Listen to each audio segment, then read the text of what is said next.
یہ دنیا کی زندگی ہے جو ہمیں اس وقت لگ رہا ہے کہ ہمارے پاس بہت لمبا وقت ہے، 60 سال ہیں، 70 سال ہیں، 25 سال کی پلاننگ چل رہی ہے، 10 سال کی پلاننگ چل رہی ہے، حقیقت میں آخرت میں ہمیں بالکل ایک لمحے کی طرح لگے ہم نے ایک لمحہ اس دنیا میں گزارا تھا۔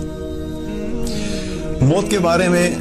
رسول اللہ صلی اللہ علیہ وسلم نے فرمایا کہ اس کو کثرت سے یاد کیا کرو، اکثر ذکر حادم اللذات یعنی الموت۔ آپ صلی اللہ علیہ وسلم نے فرمایا کہ لذتوں کو ختم کرنے والی یعنی موت کو تم کثرت سے یاد کیا کرو۔ اب جب موت آتی ہے تو دنیا کی ساری لذتیں انسان کو کیا ہے، وہ ختم ہو جاتی ہیں۔ آپ چاہے ایک بادشاہ کی طرح زندگی گزار رہے ہوں،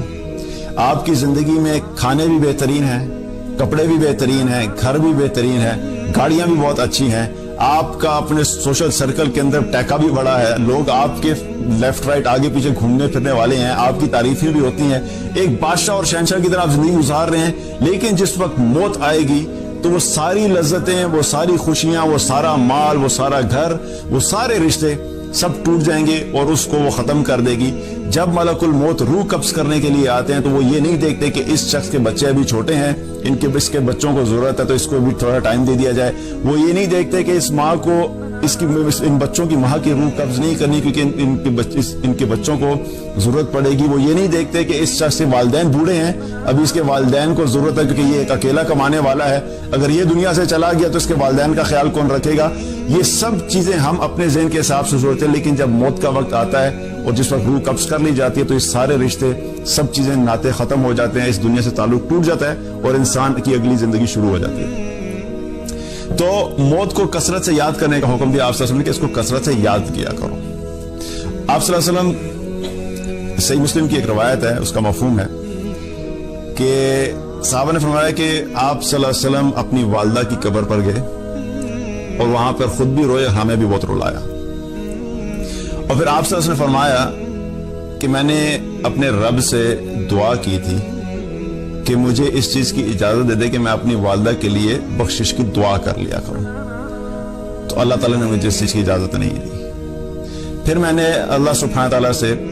دعا کی کہ یا اللہ مجھے ان کی قبر کی زیارت کی اجازت دے دے، تو اللہ تعالیٰ نے مجھے اس چیز کی اجازت دے دی۔ تو پھر آپ سے فرمایا کہ تم لوگ بھی قبر کی زیارت کیا کرو کیونکہ یہ آخرت کی یاد دلاتی ہے۔ تو قبر کی زیارت کرنا کیا ہے، اس کا مقصد کیا بتایا کہ قبرستان جانا سے کیا ہے کہ انسان کو موت جب یاد آئے گی تو موت کی وجہ سے آخرت کی یاد آئے گی کہ آخرت بھی ایک آنے والی ہے، موت کے بعد کی بھی ایک زندگی ہے۔ اسی طریقے سے آپ سے ایک اور حدیث ہے، اس میں آپ سے فرمایا کہ میں نے تم لوگوں کو قبروں پہ جانے سے روکا تھا، اب میں تمہیں کہتا ہوں کہ تم قبروں پہ جایا کرو، کیونکہ قبرستان جانا اور قبروں کی زیارت کرنا انسان کے دل کو نرم کرتی ہے، اس کے آنکھوں سے آنسو جاری کرتی ہے اور اس کو آخرت کی یاد دلاتی ہے، اور پھر فرمایا کہ وہاں جا کر فضول باتیں مت کرنا۔ تو قبرستان جانے کا مقصد آپ سے کیا فرمایا ہے کہ وہاں پر جب انسان جاتا ہے تو قبروں کو دیکھ کے انسان کو یہ احساس ہوتا ہے کہ آج یہ لوگ جہاں پر لیٹے ہوئے ہیں کل ہم نے بھی یہیں پہ جانا ہے۔ آج جس طریقے سے ہم لوگ زندگی بسر کر رہے ہیں، آج سے کچھ سال پہلے یہ لوگ بھی ایگزیکٹلی ایسی زندگی بسر کیا کرتے تھے۔ آج ہماری جو فکریں ہیں کہ کھانا بنانا ہے، اسکول جانا ہے، کالج جانا ہے، یونیورسٹی جانا ہے، آفس جانا ہے، اپنا بزنس کرنا ہے، آج ہمیں یہ ٹینشنز ہیں۔ ان لوگوں کو بھی ایگزیکٹلی یہی ٹینشنز تھی کچھ عرصہ پہلے تک جب تک یہ قبر میں نہیں گئے تھے۔ آج یہ قبر میں ہیں تو ان کی فکریں اور ان کے حالات مختلف ہیں، آج ہمارے حالات مختلف ہیں،